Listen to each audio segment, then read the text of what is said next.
AI ဗီဒီယိုဘယ်လိုလုပ်လဲဆိုတာပြောပြပေးပါမယ်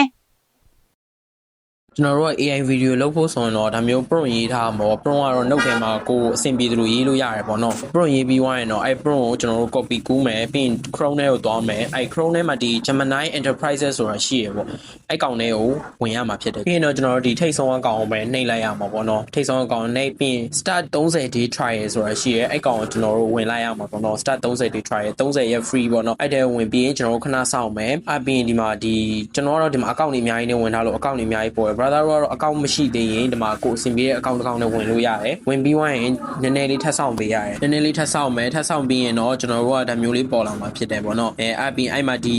အပေါင်းလေးရဲ့ဘေးနားမှာအဆက်လေး28အကောင့်နှိပ်ပြီးရင် create video with video ဆိုတာကိုနှိပ်မယ်ပြီးခုနကကျွန်တော်တို့ copy ကူးလာတဲ့ prompt ထည့်လိုက်မယ်ပြီးရင်ဆန့်လုပ်လိုက်မယ်ပေါ့အဲ့ဒါပြီးရင်ခဏထပ်ဆောင်ပေးရမယ်သူကဗီဒီယိုထုတ်ပေးလိုက်မယ်ပေါ့ကဲဒါဆိုတော့သူကကျွန်တော်တို့တောင်းဆိုထားတဲ့အတိုင်းဗီဒီယိုလေးကိုဒါမျိုးလေးထုတ်ပေးလိုက်ပြီပေါ့နော်အခုဆိုရင်တော့ကျွန်တော်ရဲ့ account လေးရဆိုရင် follower 1000ပြည့်သွားခဲ့ပါပြီအားလုံးကိုကျေးဇူးရမ်းတင်ပါတယ်ဒါအပြင် viewer ဆိုလို့ရှိရင်လည်းတစ်လတော့မရှိသေးဘဲနဲ့9သိန်းကျော်ရောက်ရှိသွားပါပြီဒါကြောင့်မလို့ကျွန်တော်အနေနဲ့ monetization ရှောက်လိုက်ပါပြီဗျာ monetization အောင်သွားပြီးရင်တော့ကျွန်တော်ပတ်စံစရတော့မှာဖြစ်ပါတယ်ဒါကြောင့်မလို့ brother တို့အနေနဲ့လည်းကျွန်တော်လိုမျိုး AI နဲ့ပတ်သက်ပြီးဝင်ငွေရှာခြင်းနဲ့ဆိုကျွန်တော်ရဲ့ TikTok account ကို YouTube account ကိုအကုန်လုံး follow လုပ်ထားလိုက်ပါနော်အားလုံးကျေးဇူးတင်ပါတယ်